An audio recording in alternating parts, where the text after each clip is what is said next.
Hello, it's Not Bad Cat here on May 11th, 2022 with your first Wednesday Rimworld mod updates and uploads. That's right, double the updates each week. But I substitute in schools for my main income and summer is approaching, which means no school, no pay. If these videos have helped you and you'd like to see even more content and new series, I've opened up a Patreon, find the link in my description. But onto the mods, let's dive in. Click on the transport pod and see how well your pawns are getting your next gift of human leather dusters ready with the mod Pod Loading Progress by Kathanon. You'll only need a brief look to see what percent of items are already loaded and an estimate of how long it'll take to finish. But you'll get an estimate of the ETA after a few items have been put in. Altars Don't Mind Workbenches by 107 Hollywood Hootsman is a very simple mod that lets you put workbenches in the same room as your altars. Maybe you put artist benches inside a temple that looks like an art museum with Alpha Meme's artist meme, or maybe you play on a super tiny 50 by 50 map and need all the space you can get. Hollywood Hootsman also released the mod Altars Don't Mind Beds. See, that's for those of you with the hedonist structure and party life memes. Zaljerem has another revived mod with Firefoam Grenades Continued. Originally by Rustic Fox, this mod allows you to craft Firefoam grenades for 20 steel and 1 component. If you have vanilla weapons expanded grenades, you'll also be able to craft the Firefoam grenade belt. Throw them like a regular grenade and blanket your colony with the stuff when things get real bad. KEP Toolbox Bionx Continued by Zaljerem is a revival of Kep's mod that adds 11 Bionics. It includes the chainsaw arm, aiming hand, toolbox arm, mining hand, chef's hand, tamer's hand, fabricator hand, computing arm, and trader's jaw. They'll help a colonist with a specific task, but the multi-tool arm helps out with everything, and the Archotech multi-tool arm is even better. Make Anything Craftable by Scorpio lets you make new or edit crafting recipes with no coding skill required. You can change just about anything, including what workbenches the item can be created at, how many you get in the end, the amount of total work needed, skill requirements and minimum level, what skill should be used, research requirements, ingredients, and how many. The power is yours. Adjust existing recipes to your liking or create whole new ones. Will you use it to make minor adjustments or throw the whole game out of balance? Sake Brewing Unofficial VE Brewing Addon by Sovereign adds a drink you can make along with your first harvest of rice.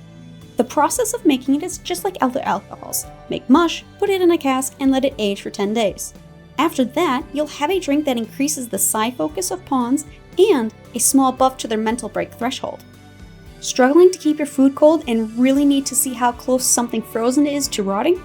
Food Spoil Time Label by pureMJ will show you the time to spoil under room temperature as well as the spoil speed factor. Room temperature meaning the time to spoil if you just left it out.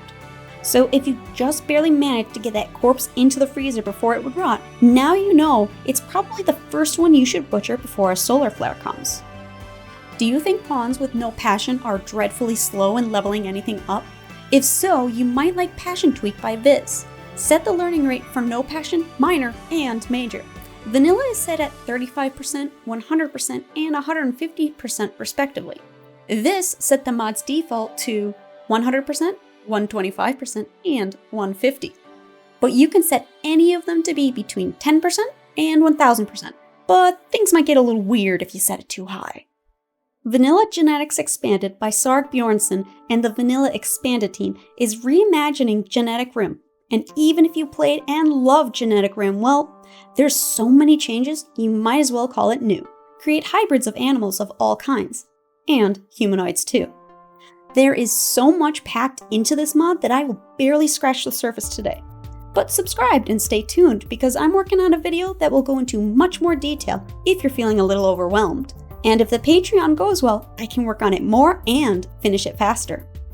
In order to make a hybrid, you'll be grinding up a lot of animal corpses to create genoframes and animal-specific genomes. Think genoframes like a big ball of cookie dough and genomes as the cookie cutters. Genomes determine what type of hybrid is made, and genoframes determine the quality of the hybrid. Yes, these creatures have quality. Quality determines things like their speed, power, lifespan, and overall health.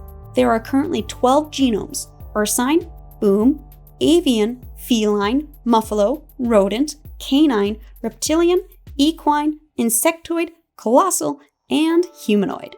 Hybrids are created using 2 genomes, a genoframe, and optional boosters at the genomorpher. One genome will be dominant, one will be secondary. A chicken wolf has avian dominant and canine secondary. A wolf chicken is the opposite. There's always a chance for genomes to be flipped when making a hybrid, and sometimes there's a chance to fail completely and get some monstrosity instead. Hybrids have different use cases. Combine boom and muffalo genomes and you'll either get a boomfalo or a muffalo. Use boomfalos for your farm and muffalopes for combat. You'll be able to craft implants for both animals and humans that will give your chosen pawn an interesting new ability. And if you have the Ideology DLC, there's 2 new memes, Careful Geneticists and Mad Scientists. Careful Geneticists dislike humanoid hybrids but find failures acceptable. Mad Scientists, however, dislike failure and approve of humanoid hybrids. Plus, explore abandoned labs for more lab equipment, more genomes, genoframes, or embark on making mechanoid hybrids. There's even a new ending with the Arco Centipede project. There's so much more to this mod, so subscribe and join the Discord to get updates on the deep dive on Vanilla Genetics Expanded. That wraps up the mod updates and uploads for May 11th, 2022. I hope you enjoyed the increased amount of videos because I pretty much make videos about Rimworld instead of playing it right now.